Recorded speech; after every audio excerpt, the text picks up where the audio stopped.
BNP রাতের অন্ধকারে vote ডাকাতি কখনো নির্বাচন করেনি। বিএনপি আওয়ামী লীগ এক নয়।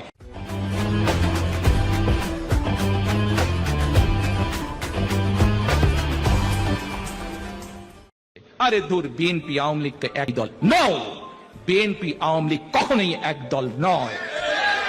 বিএনপির কোন নেতা সংসদে দাঁড়িয়ে বলেনি কোথায় সিরাজ শিকদার।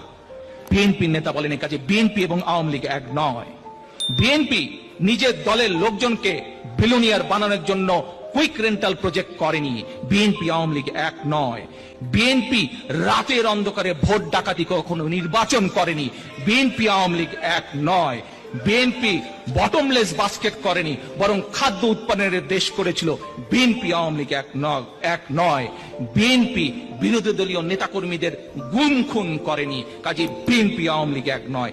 খালেদা জিয়া কখনো বলেন নাই যে এর অবস্থা হেফাজতের মতন করে দিব, আওয়ামী লীগের অবস্থা হেফাজতের মতন করে দিব, কোনোদিন আমরা বলিনি। কারণ আমরা জনগণের শক্তিতে বিশ্বাস করি, জনগণই সকল ক্ষমতার উৎস।